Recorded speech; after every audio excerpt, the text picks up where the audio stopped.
Hey everyone, so I am Shelly McGrath. I am the local candidate for the Greens.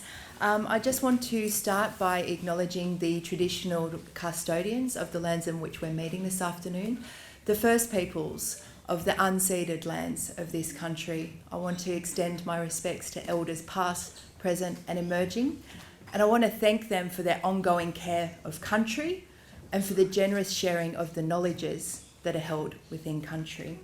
So thank you for having me, and thank you for coming. Thank you for caring enough to come. That's why I'm here. I didn't plan on running. I've been a social justice advocate for most of my life, but certainly didn't plan on doing this. But like so many of us, I just got sick of the crap. I got sick of the empty promises, the rhetoric, and the lies. That, along with the chance to get David Shoebridge, who is one of the best politicians that this country has seen in years, into the Senate, and to get the Greens into a balance of power, I believe is absolutely worth fighting for, so here I am. And honestly, being Green is easy. We are actually real people fighting for real change. And I am absolutely proud to stand for all of our policies this election, and I'm just going to touch a few of them now. So I guess this is a lot of the reasons that I'm here and what I'm standing for. So number one, climate change. We are the only major party to consistently take a stand on climate change, to have climate policy, and to actually act on the climate crisis. We will continue to work to phase out coal and gas and implement a safe and secure transition to renewables and net zero by 2035. All of the evidence tells us that we do not have time to waste and that we need to be making these moves now. Affordable housing. We have a real plan to address the housing crisis. As a long-term renter, I am only well aware of what that housing crisis actually looks like on the ground. Like many regions in New South Wales, homelessness is a real and serious issue on the coast, with young people often worst affected. As part of a broader strategy, the Greens plan to build 1 million homes over the next 20 years, helping to clear the major waiting lists of public housing, while creating jobs in building and support. It's no secret that the major parties have been driving overdevelopment on the coast, but instead of investing in infrastructure like better roads and public transport, we just have more and more pressure on locals, and we see that in the housing crisis. That's also why our health and education policies are so important. Once in the balance of power, the Greens plan to transform these critical services. Public schools will be fully funded. Finally. Childcare, TAFE and uni will be free again, and student debt wiped. And for someone like myself who has a $30,000 HECS debt, that is absolutely life-changing. You know, if we're talking about young people trying to get into the housing market or just trying to get ahead, it's going to make a huge difference. It's also going to remove a lot of financial barriers that are really preventing people from creating new opportunities for themselves. And with employment increasingly insecure, I hear about these unemployment rates and scream at the TV, and it's one of the reasons why I'm here instead, because employment is increasingly unstable. While I was a student, I juggled between 3 and 4 jobs trying to make ends meet, just to get through. So if anybody has actually done that, you'll understand what I'm talking about. So that's why we need to start investing in serious solutions. We're also going to put mental and dental into Medicare. We've done it before and we know that it absolutely works. As someone who has struggled to find adequate mental health support and spent tens of thousands of dollars fixing my teeth, I know what a difference that can make for families and individuals. And speaking of dollars, how are we going to pay for this? The million-dollar question. We're going to tax billionaires and major corporations, finally. It is outrageous to me that we live in a country where teachers, nurses, myself, a lot of us in this room can actually pay more tax than a multinational, government-subsidised gas giant like Chevron. When we realise that 1 in 3 corporations pay absolutely zero tax, it doesn't take an expert to think that if we actually start taxing those corporations and the billionaires who own them at a fair rate, how much money there is to be had to invest in basic services like health, education, housing and infrastructure. We are serious about social justice issues and addressing the underlying causes of social inequality. The Greens will continue to fight for justice for First Nations and for treaty and truth-telling to support self-determination rights. It is shameful that this country is yet to adequately address the ongoing destruction of colonisation. We will continue to stand for the rights of refugees and against the inhumane treatment and to demand an end to cruel detention regimes. We are serious about integrity and about holding politicians to account.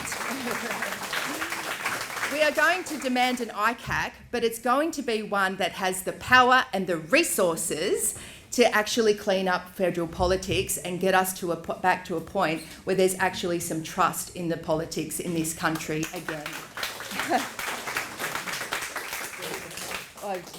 So, because it's time. So voting 1 for Greens sends a message to both parties, both major parties, that we need to commit to more progressive policies.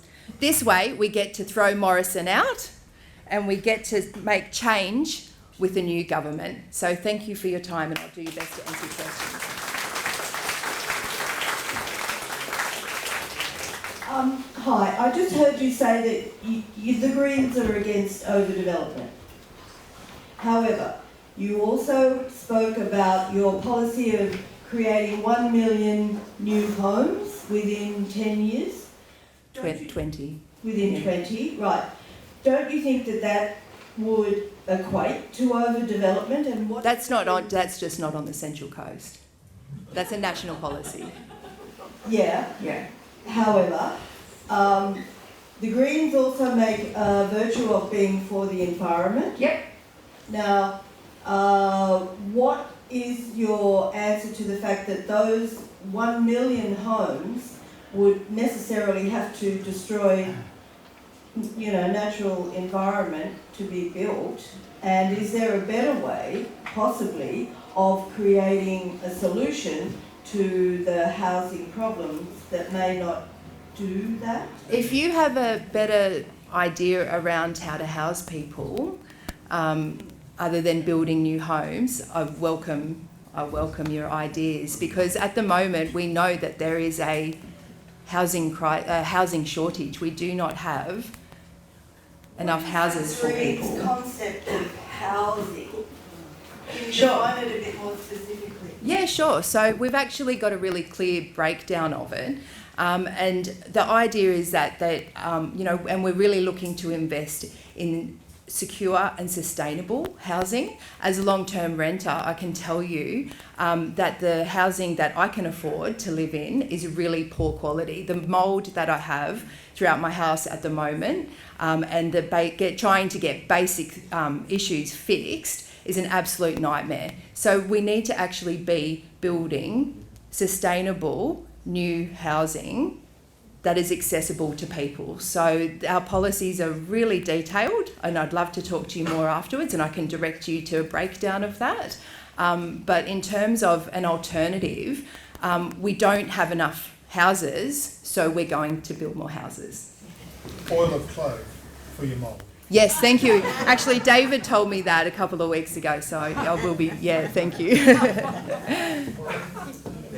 Thanks for your interesting talk. Thank you. And given the final comment in that talk, may I assume that you will be directing your first preferences to Labour and the last preferences to the Liberal Party?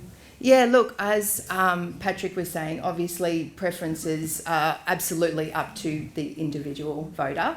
We can't tell you, obviously, where to put them. Our policy is to preference the party who is most closely aligned with our policies. Animal Justice Party are absolutely one of those parties. But yes, I think if you look on the policies, then absolutely we are aligning more with Labor than with the Liberals. Shelley, I think a lot of what you say will resonate with people here. We're all environmentally conscious folk here in Wagstaffe. But of all the minor parties, the Greens are the one party that have had opportunities, both in the Senate and for periods of time as crossbenchers in the lower house, and have not been effective at doing anything. And the argument has been that you can't fight the good fight while you're too busy fighting amongst yourselves. And so I guess my question for you is, have the Greens got their act together? Are they a unified organisation? Yeah. And how effective would you be if you had to form a minority government? Yep, great question. Yeah, look, and I think, and it's a fair question too, and I think, in the last 4 years since the last election, and I can see that, personally as somebody who has been a member and a voter of the Greens for a few elections now, we definitely could have done better in the last election. Since then, we have new leadership. We are absolutely united, and the policies that we actually have, the policy package that we have this election is absolutely comprehensive. And when I said, being easy is green, being green is easy, I actually mean that, because I've had David Shoebridge up here on the coast. I've spoken to Adam Ban, and we are absolutely united, and we are absolutely serious in getting this done. Being in the balance of power, if we get David and Mandy, the two extra Senate seats, we could form the largest third group of parliament in the history of this country. And that is where we will actually have an opportunity to make that change. Obviously, we've been a small party and we're growing, but this election is the one that we can actually really make that change with your support.